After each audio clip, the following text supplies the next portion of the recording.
Fala galera Diversificando, tudo bem com vocês? Chegando então para mais um vídeo, trazendo mais um tema, uma convidada super especial, Cleonice. Seja bem-vinda a Diversificando. Obrigada, Lucas, pelo convite e pela galera do Diversificando. Um forte abraço. Bom, gente, a Cleonice, ela é enfermeira, certo? Ela vem para contar para a gente um pouquinho, a gente ter um bate-papo sobre essa situação da saúde, da pandemia, né, que infelizmente ainda a gente vive essa situação. E também ela é pré-candidata a vereadora de Porto Alegre. A gente também vai conversar sobre isso a respeito um pouquinho, certo? Bom, Cleonice, então eu já começo deixando o espaço para te fazer a tua apresentação para o pessoal. Tá bom. Então, galera, sou a enfermeira Cleonice, trabalho na enfermagem há 18 anos. Como enfermeira, sou enfermeira há 10 anos. Minha especialização é em urgência, emergência e UTI. Estou terminando agora uma nova especialização em auditoria. No momento trabalho na UPA da Bom Jesus, já trabalhei 10 anos na Santa Casa, na prefeitura lá de Viamão. Faço atendimento a domicílio também, já faz 3 anos. Há 8 anos dou aula. E esse ano, né, tô vindo com essa proeza, vamos dizer assim, né, de estar entrando na política. E sou pré-candidata a vereadora de Porto Alegre, pelo Partido Republicanos. Muito bacana. Cleonice, eu tava vendo, tu tem uma página no Facebook, inclusive, né, que tu faz as tuas publicações, né, referente a questões da saúde, até a questão da pandemia, né, ultimamente. Sim. E eu vi um vídeo teu lá também, em que tu falava muito sobre o desenvolvimento, né, e o crescimento pessoal. Tá? E eu queria que tu contasse um pouquinho para nós assim, o quanto que tu considera isso importante, as pessoas estarem informadas, estarem, né, especializadas dentro de suas áreas. Isso com certeza, eu sempre reforço com os meus alunos e com os amigos, enfim, que é um diferenciado no nosso currículo. Estar fazendo a graduação não quer dizer que tu precise estar só fazendo a graduação, tu pode paralelamente fazer outros cursos, para já ir aumentando o conhecimento lá na tua área, que quando tu te formar na graduação, tu já vai ter um diferenciado. E muitas vezes a gente fala assim, não tenho dinheiro, mas se a gente pesquisar, tem muito curso, muito seminário, muita coisa gratuita. Pelo menos na área da saúde, com certeza em todas as áreas deve ter alguma palestra, enfim. Então, o quanto isso é importante. Eu me formei em 2010... E já em 2011, em janeiro, em vez de ficar de férias, eu já comecei a minha pós-graduação lá no Moinhos, que foi em emergência e urgência.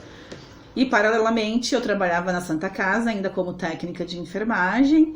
E a Santa Casa tem esse diferenciado, oferece muitos cursos para os funcionários, então a gente fica se capacitando o tempo inteiro. E o diferenciado é esse, eles dão os certificados, né? E isso no currículo dá um diferenciado.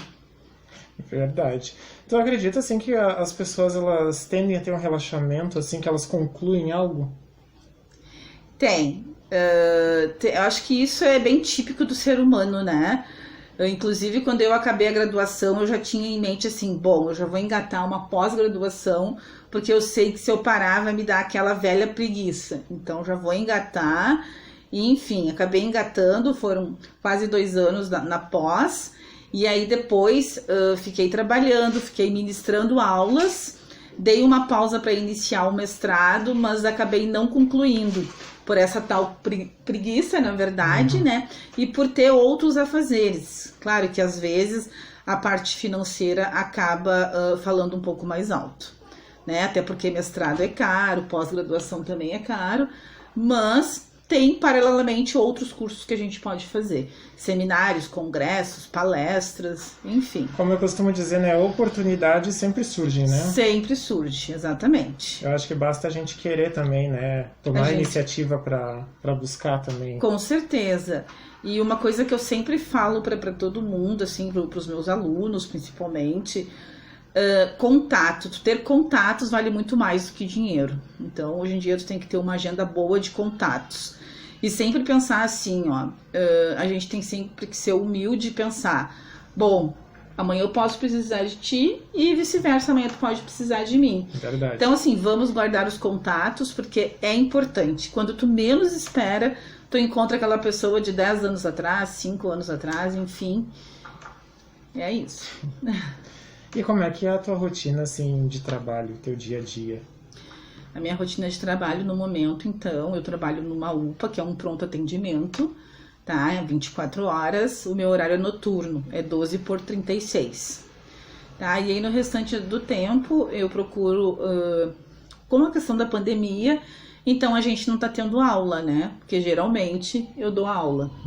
Então agora com a pandemia tá em pausa a questão de aulas, mas tem algumas coisas virtuais, alguns cursos, e com a questão da minha pré-candidatura, então eu costumo ficar pesquisando as atualidades e estudando um pouco sobre política.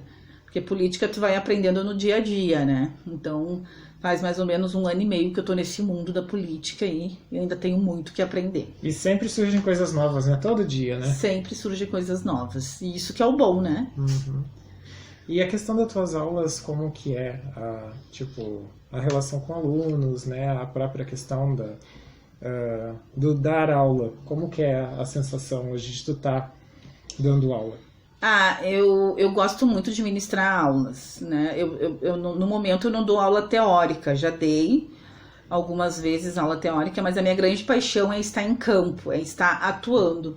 Então eu vou lá para o campo de estágio com alunos e isso é uma coisa que até isso me preocupa agora como pré-candidata a vereadora. E aí eu fico pensando, poxa, imagina, né, eu sendo eleita, enfim, como vai ficar as minhas aulas, que para mim é uma grande paixão, mas daí eu vou ter que pensar que eu vou ter que canalizar isso em outro momento, né?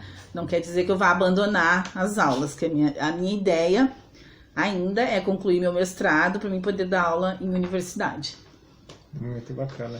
A gente acaba, às vezes, tomando outros direcionamentos, né? Mas não que a gente está literalmente abrindo mão daquilo ali, né? Exatamente, né? A gente adia um pouco, na verdade. E no roteiro atual, o que acaba acontecendo? A gente acaba se norteando para outros lados. Como tu falou, a minha relação com os alunos, graças a Deus eu tenho uma relação muito boa com todos os meus alunos.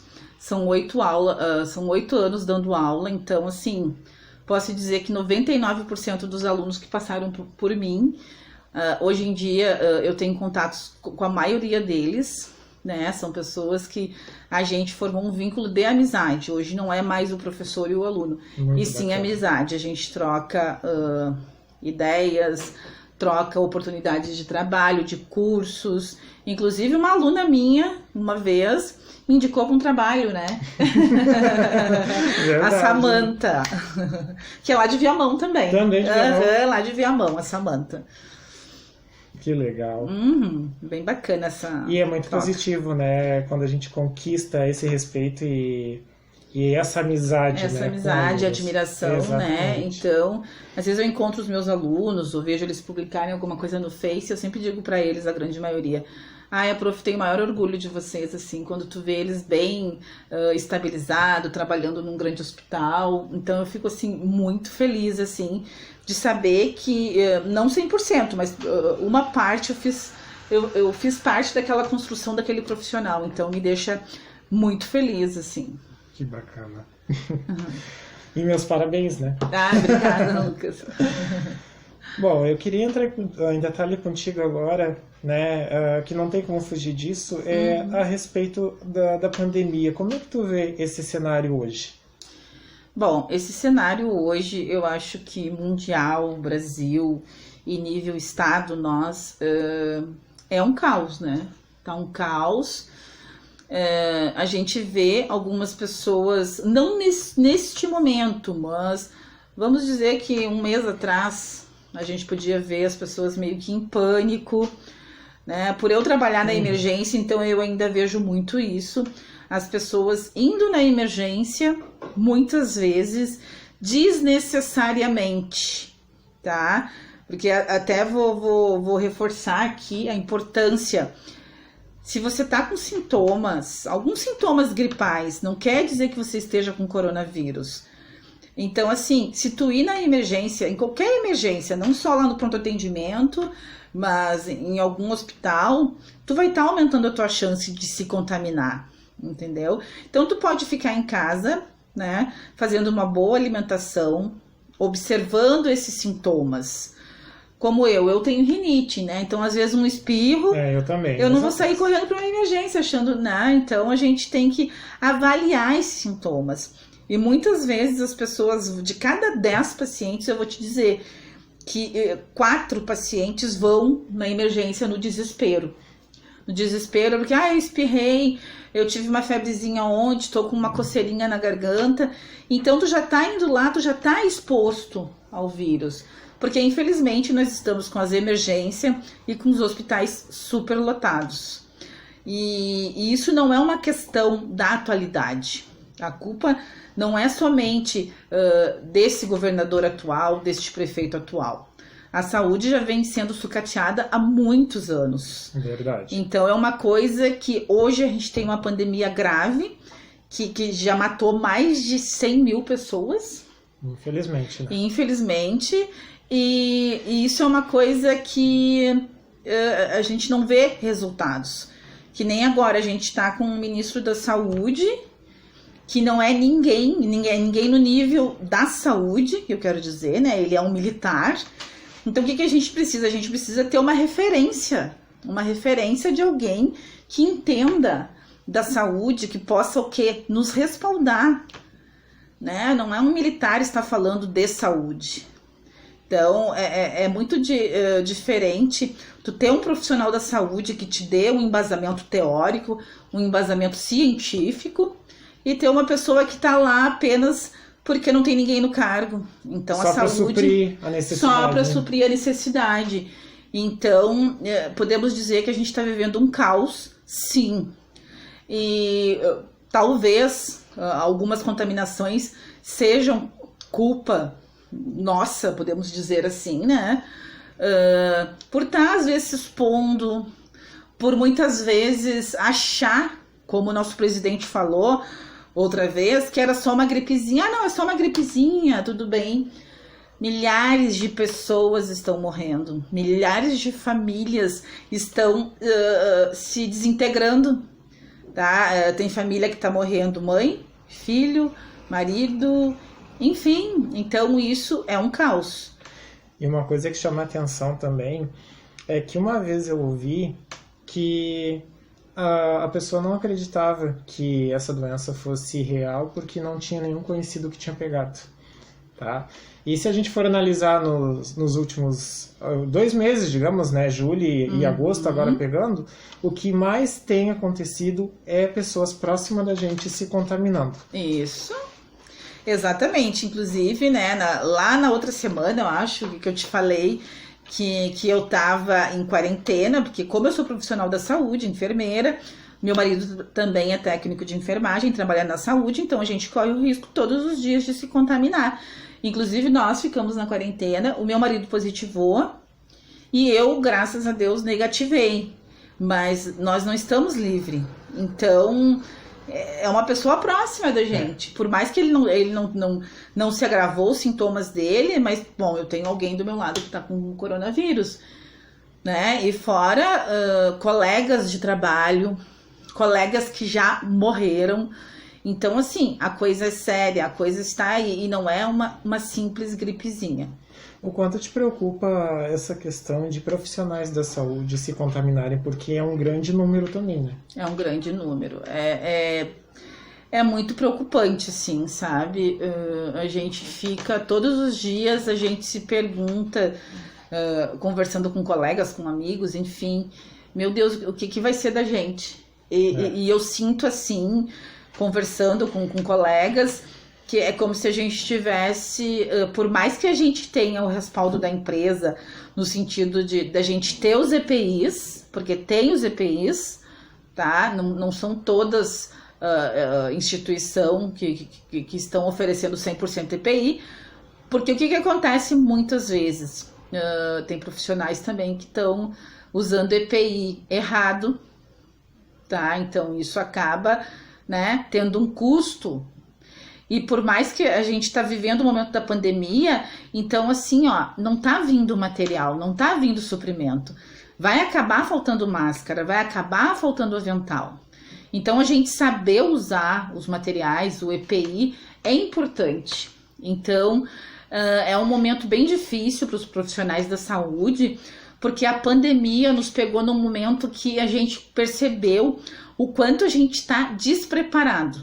Verdade. Não só a instituição, mas nós também. Porque a gente precisa do quê? De profissionais na linha de frente capacitados. Né? Não adianta ser...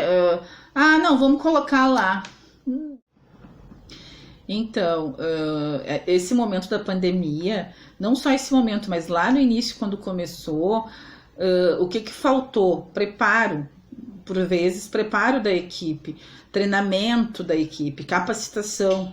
Todos nós estamos naquela fase de estar, né? O que é esse vírus, enfim. Mas as questões de EPI é muito importante. Não está faltando EPI nas instituições, tá? Mas tem que ter o quê? A conscientização dos EPIs.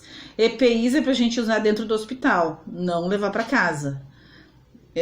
A gente tem que usar com consciência, né? Tem que botar a máscara, tem que botar o óculos de proteção, a máscara por cima, a touca, tem que colocar o avental. A gente precisa disso.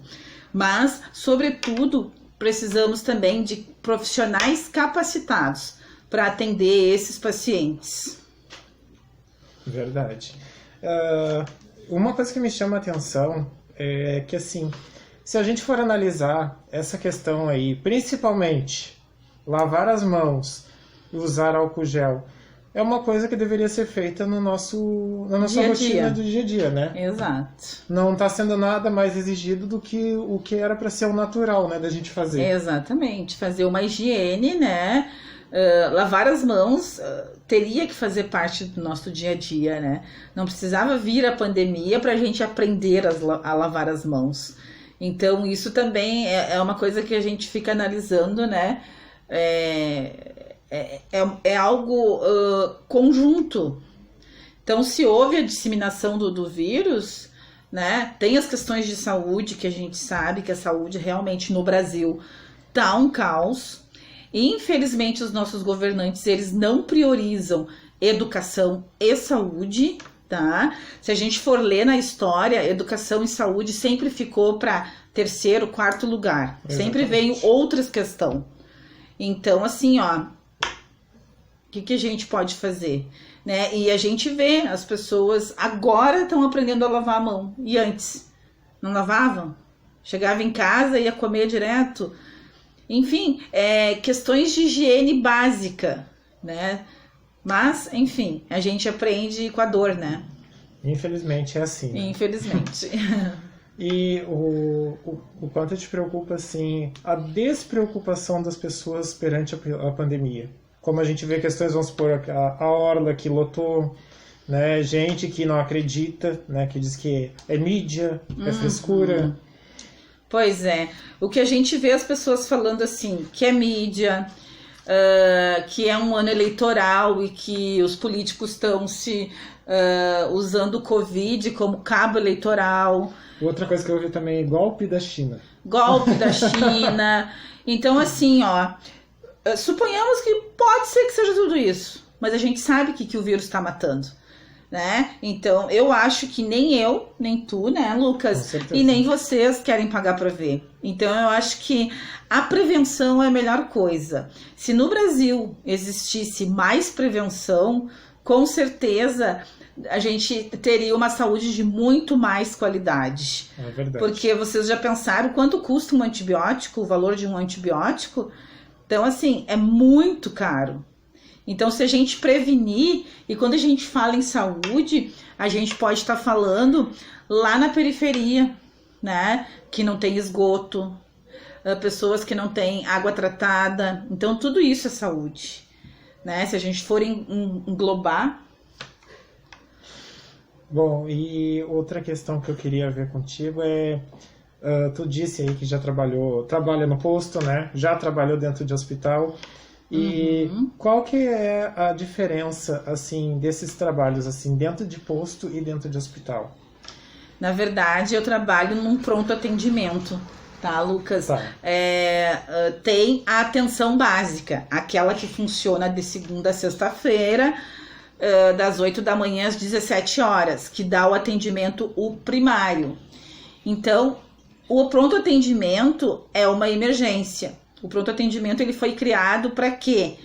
Para tirar o pessoal das emergências do hospital, diminuir. Porque dependendo do que eu for resolver, eu posso ir na UPA, lá no pronto atendimento.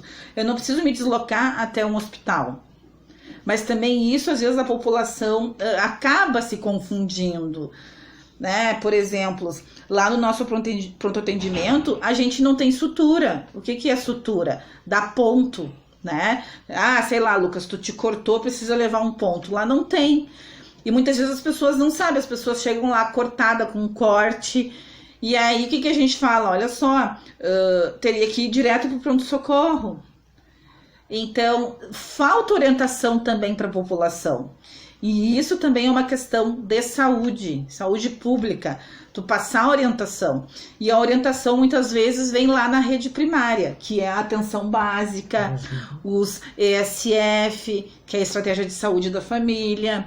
Então, falta isso, falta informação para a população. E falta, sim, que os nossos governantes se preocupem mais com a saúde. E ainda em relação à questão de posto de saúde, assim, com comparação ao hospital, assim, como que é, não é que eu vou especificar para ti, mas a relação com as pessoas, assim, que a gente, como eu digo, né, a gente lida com muitas pessoas, né? Sim. Então, tem o mesmo, às vezes, tipo de estresse ou não? Na área da saúde, a gente trabalha com muitas pessoas e eu sempre digo assim, principalmente o enfermeiro. O enfermeiro, ele tá no meio, tá? E ele fica centralizado e nesse meio quem é que está? Está o pessoal da nutrição, os técnicos de enfermagem, fisioterapeuta, os médicos, os pacientes, os familiares. Então, assim, várias. Lá no hospital, muitas vezes, quem resolve as questões de uma unidade é a enfermeira. Eu me lembro muitas vezes que algum familiar, ou até mesmo o paciente, me chamava para dizer assim, ó, o ar-condicionado estragou, a lâmpada queimou, entendeu? E daí tu pensa assim, poxa, mas na faculdade ninguém me falou que ia ter que me preocupar com a lâmpada, com o ar-condicionado. Mas isso é gestão, isso é administrar o local que tu trabalha, uma unidade. Pode ser uma unidade aberta, tá? Uma unidade aberta é lá onde os pacientes clínicos ficam internados. Aí tem as unidades fechadas, que é emergência, bloco cirúrgico e UTI. Então, essas são consideradas unidades fechadas, que trabalham, na maioria das vezes, 99%, talvez esteja até exagerando, mas 99% dos profissionais que trabalham numa emergência, num bloco cirúrgico, numa UTI, são pessoas capacitadas e especializadas para estarem lá dentro. Então, assim, e tem que ter alguém para fazer a gestão, né? E a gestão é não só lá das lâmpadas no ar-condicionado, como de pessoas, né? Principalmente de pessoas, exatamente. Né? Uma enfermeira coordenadora, né, precisa se preocupar, eu preciso de enfermeiros assistenciais, preciso de técnicos. Então, enfim, são várias questões. Mas o dia a dia é meio que parecido, tanto num pronto atendimento quanto no hospital. Tem as adversidades, né? Então, enfim. São informações muito importantes que tu traz, né? Porque às vezes a gente que está do lado de fora aqui, a gente não sabe, né, como é que é o dia a dia do enfermeiro, sim, né? Sim. A gente só tem uma base pelo que a gente vê, né? Verdade. Não pelo que a gente conhece aprofundadamente, assim. Bom. Na verdade, o enfermeiro, ele é um administrador. Que além de ele ter o paciente, que ele tem que ir lá, dar assistência, avaliar o paciente, ver o que está acontecendo com o paciente, conversar com o familiar, passar as questões do paciente para o médico, supervisionar os técnicos, tem toda a parte administrativa. É conferir prescrição, é ver o que está faltando de material, é toda uma questão de gestão. O enfermeiro é um grande gestor, na verdade, né? E uma coisa que eu tenho falado muito para os meus colegas, que eu acho muito importante para os enfermeiros, hoje em dia, ser enfermeiro, tu não precisa ser só um enfermeiro da assistência. Por isso a importância, né? Por isso que eu resolvi me candidatar, entrar na política. Né? O enfermeiro pode ser, sim, um político, pode ser um professor, o enfermeiro pode ser dono do seu próprio negócio. Tem várias áreas que a gente pode atuar sendo um enfermeiro. E é uma área que cresce e vem crescendo, né? Vem crescendo bastante, graças a Deus, assim, vem crescendo. Só o importante também salientar da nossa área, muitas vezes falta união. A nossa categoria não tem um piso salarial, nem técnicos e nem enfermeiros. Então, assim, cada instituição paga o que quer. Fica a critério deles. Fica a critério deles. Então, é por isso também que eu luto. Pra gente ter, sim, um piso salarial, uma carga horária justa. Que é mais do que merecido. Que é mais do que merecido, porque, como agora, estamos lá na linha de frente, correndo o risco de pegar uma doença que até o momento não tem a cura, né? Que é, vamos dizer, que mortal. Verdade. É complicado, né? É bem complicado. São situações que nem eu digo, né? Que se a gente for falar, a gente vai ficar um bom tempo aqui, né? Trazendo com certeza mais coisas aí. Sobre a tua candidatura, eu gostaria que tu falasse um pouquinho quais as tuas propostas, né? O teu objetivo de se candidatar e também a tua visão da importância de ter alguém representante da saúde junto à Câmara de Vereadores. Bom, eu tenho alguns projetos. O meu foco é saúde e educação, não poderia, né? Sair disso. Deixar sair disso, né? Mas como um amigo meu me falou esses dias, no momento que tu te candidatou, agora tu tem que abranger todos os assuntos. Mas a gente sabe que saúde, a gente vai linkar, vai vir vários assuntos, né? Eu posso falar saúde, abuso de criança, isso é saúde, né? Feminicídio de mulheres, que tem acontecido muito, isso é questão de saúde. Cresceu muito com a pandemia também, né? Cresceu muito com a pandemia, e isso é um assunto que a gente pode, num outro momento, também conversar. Com certeza. Eu tenho feito algumas pesquisas sobre isso, tenho alguns projetos em relação à mulher, enfim, a ampliar essas questões. Então, a saúde, se a gente for ver, amplia várias coisas, né? Então, eu levantar essa bandeira da saúde na minha pré-candidatura, eu acho que, na verdade, é um assunto que a gente vai ter muita coisa para fazer. Verdade. Né? E educação também, a gente sabe que tem muita coisa para fazer, também amplia. Na verdade, educação e saúde são os tópicos, e aí depois vai vir, né, as outras vertentes desses dois títulos aí. São áreas que, independente de situações, não deixam de ser o foco principal. Não, né? deixa de ser o foco principal. Os meus objetivos, no caso, o meu foco, assim, é mulher, criança e idoso, que é com quem eu acho que a gente precisa se preocupar, né? Com a criança, que a criança, né, é o futuro do nosso país. Verdade. Né? O idoso cuidou tanto da gente, como é que a gente não vai dar uma qualidade de vida para esse idoso? E infelizmente os nossos idosos no Brasil não têm uma qualidade de vida, né? E precisam ter. Então, inclusive o nosso município não tem uma pasta exclusiva para a saúde do idoso, e isso também é um dos meus projetos. Que mais? A questão da mulher também. Eu gostaria de tentar ampliar as redes de apoio à mulher que sofre violência. Violência não só a física, como também a violência verbal. Né? Isso é um caso, sim, de apoio, porque muitas vezes tu tá convivendo com um louco e tu não sabe. E aí eu acho que precisa de um apoio. E muitas se omitem também, né? Muitas. Acho que de cada 10 mulheres que são agredidas, ou fisicamente ou verbalmente, de cada 10 eu acho que 8 se omite. Então também aqui já deixo o meu registro assim, ó. Sei lá, de repente pode estar acontecendo com a tua irmã, com a tua mãe, com a tua filha. Então acho que se a gente vê alguma coisa, algum movimento estranho, a gente tem sim que denunciar, entendeu? Não custa bater na porta e perguntar, ó, tá tudo bem?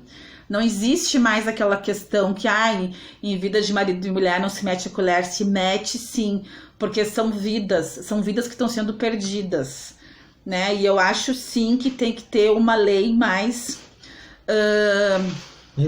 rigorosa em relação a isso. E precisamos aqui em Porto Alegre, no Rio Grande do Sul, de mais atuação em relação a isso, tá? As casas de apoio, eu acho que precisam ser ampliadas, que tem algumas casas de apoio, mas a gente precisa ter mais casas de apoio para essas mulheres. Muito bacana mesmo. E sorte aí na tua campanha, né? Obrigada. A eleição, vamos lembrar aí que a gente falou no início do mês, vai ser em novembro, né? Vai ser dia 15 de novembro a eleição, né? Então, assim, hoje eu posso falar que eu sou pré-candidata a vereadora. Mais pra frente a gente vai estar falando outras questões, assim, né? Porque nem tudo neste momento a gente pode estar divulgando. Poderemos aprofundar um pouquinho mais, isso, né? Podemos nos aprofundar no segundo momento.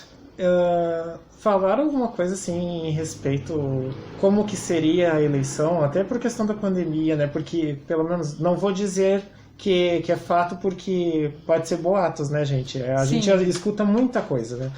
Mas o que eu ouvi falar foi que poderiam, tipo, essas pessoas aí de risco, de terceira idade, poderiam ficar de fora. Eu não sei se isso tu ouviu alguma coisa a respeito, se te passaram alguma coisa. Por enquanto não tem nada ainda conclusivo em relação a isso, né? A gente sabe que a partir de 70 não é mais obrigado a votar, né? Isso já é de muitos anos. Mas ainda não se tem nada ainda conclusivo em relação a como vai ser. Claro que daí até as pessoas às vezes me perguntam, mas será que as pessoas estão preocupadas com as eleições, têm essa consciência? E aí, assim, eu converso com muitas pessoas, então, assim, as pessoas têm sim a consciência que esse ano é um ano, sim, eleitoral, que a gente precisa escolher nossos vereadores, quer dizer, a gente precisa escolher o nosso prefeito. Então, assim, a gente tem que realmente pensar, né? Tem que conhecer o nosso candidato. Então até convido vocês, né, para que entrem na minha página, Cleonice Pereira Machado, para me conhecer, né, para ver lá quem é a Cleonice, quem é a enfermeira Cleonice. É importante, porque as pessoas que me conhecem acreditam no meu trabalho, mas e quem não me conhece, né? E hoje em dia não, já faz tempo, a gente vota errado, né? Não é à toa que o presidente está aí. Então, né? Pois então, né? Enfim, não vamos nos aprofundar neste detalhe. Bom, eu quero agradecer a tua presença, então, né, de trazer esse assunto, né, te desejar sorte aí na tua campanha, né, que inicia agora a partir de agosto, né? Isto, agora esse mês. Agosto, setembro. Tá? Mas antes da gente encerrar oficialmente, eu gostaria que tu deixasse um feedback teu aí pro pessoal. Bom, gente, eu queria falar para vocês assim, não duvidem dessa doença, porque ela existe. Só quem trabalha dentro de uma emergência, dentro de um hospital, só quem já perdeu, eu já perdi pessoas conhecidas com essa doença, tá? Já tive diversos colegas que positivaram, que ficaram mal. Então, assim, acreditem, ela existe. Tá? E eu acho uma coisa que é importante, a gente não precisa colocar a culpa no prefeito ou no governador. Nós podemos nos conscientizar. Não, olha só, eu não vou sair. Eu sei, até estava comentando contigo, né? A gente realmente fica pirado de ficar dentro de casa, né? Então, assim, saiam se vocês precisarem, né? Trabalhar, enfim. Principalmente aquele domingo de sol bonito, assim. A gente sente vontade de sair, de ir lá pro gasômetro, pegar uma praia, enfim. se juntar com os amigos, se reunir, fazer aquele churrasco, mas esse não é o momento. A gente tem que pensar assim, ó, uma pessoa pode contaminar mais de 5 pessoas. E aí vai, é um efeito dominó. Então, assim, a minha mensagem final é essa: se conscientize, porque não adianta a gente estar, porque é muito fácil a gente reclamar. É uma coisa que eu vejo assim, eu ouço muitas pessoas falar: os políticos roubam, os políticos querem ganhar vantagem. Mas assim, ó, vamos refletir uma coisa. Quando tu fura uma fila, né? Ou quando tu senta no banco do idoso no ônibus, o que tu tá fazendo? Tu tá te corrompendo também. Tu tá fazendo a mesma coisa que o político faz. Até às vezes não devolver alguma coisa que encontrou, né?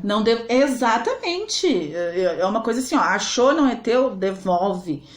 Então, assim, por que os políticos são tão visados, né? Porque daí é milhões, é rios de dinheiro. Mas quando tu ocupa o banco lá no ônibus, que é do idoso, quando tu fura a fila, quando tu entra na fila do mercado, que é do idoso, que é do preferencial, tu também tá roubando. Tu também tá fazendo alguma coisa errada, tu também está te corrompendo. Desculpa, eu usei a palavra roubando, mas tá te corrompendo. Então, assim, acho que a gente tem que se conscientizar. Eu acho que se cada um fizer a sua parte, as coisas com certeza vamos ter um mundo melhor. E vamos torcer para que daqui a pouco a gente, né, possa aí estar num momento melhor, possa tirar as máscaras. Exatamente, né? Tirar as máscaras. Se reunir com o pessoal. Se reunir com o pessoal, que todo mundo gosta disso, ainda mais gaúcho, né? Adora essa coisa de se reunir. Como tu estava falando agora há pouco, né? Um churrasco. Um churrasco, né? Que é tão bom, né? Às vezes, assim, nem é tanto pelo churrasco, mas mais porque tá todo mundo reunido, conversando, rindo, brincando. Então, a gente tem que se conscientizar disso. Quantas pessoas já morreram? Então, assim, muitas pessoas já perderam mãe, filho, pai, avô, avó. Então, a gente precisa se conscientizar. E mais uma coisa, tá? Para conscientizar o pessoal também. Não tem idade específica. Não tem idade específica, tá? Não tem, infelizmente, pega todo mundo. Porque então, muitos acham assim que é só idoso que pega. Não é só idoso, infelizmente não é só idoso, não. Né? Até eu já ouvi dizer que inventaram essa doença para acabar com os idosos. Então a gente ouve muitas Terminar coisas. Terminar com as aposentadoria, né? Terminar com as aposentadoria. Mas não é, gente, não. Tá matando muita gente jovem, tá? Então, assim, se cuidem. Essa é a minha mensagem, tá? E que a gente possa... Nós já estamos em agosto, né? Ter fim do ano tá aí, né? Ter um resto de ano, assim, abençoado. Que quando chegar lá na época da urna, vocês pensem... será que realmente eu conheço esse candidato? Será que ele merece o meu voto? Pode ser eu a candidata, pode ser outro, mas a gente tem que pensar em quem a gente está votando, porque são 4 anos, né? 4 anos é muita coisa que aquela pessoa que se propôs a fazer tem a fazer, e vocês, nós, a esperar. Então, assim, pensem, reflitam. Mais uma vez, muito obrigado, Cleonice, eu que agradeço pela participação, né? Mais uma amiga e mais uma entrevistada aqui para a história do Diversificando, que nem eu digo, né? Fico muito feliz aí de estar podendo trazer vocês aqui para a gente ter um pouquinho essa conversa, ter esse bate-papo. Tá, galera? Para vocês que acompanharam o vídeo, para vocês que seguem Diversificando, não se esqueçam de se inscrever lá no canal, #Diversificando. Acompanhe o vídeo com a Cleonice, acompanhe outros temas e outros vídeos que eu venho trazendo também, tá? A gente tem a página do Facebook, que é Diversificando. Essa máscara cai. Cai. A gente tem o Instagram, que é o Diversificando 20. Então, tem vários meios de vocês entrarem em contato com a gente, entrarem em contato com os conteúdos que a gente vem trazendo, tá? E ficarem por dentro aí toda semana dos nossos temas, tá certo? Vamos crescer junto, porque, como eu digo, não é meu canal, não é minhas ideias, esse canal é nosso. Então, se inscreva, curte, compartilha, sugiram temas, que é uma coisa que eu sempre peço para vocês, né? Bom, é sempre bom a gente ter sugestões aí de temas, perguntas. Exatamente. Estou à disposição, caso vocês tenham dúvida de alguma coisa. A página da Cleonice também eu vou deixar aí à disposição para quem quiser conhecer um pouco do trabalho dela, tá, gente? Então, Eu desejo aí uma ótima semana a todos vocês e até o próximo vídeo. Até.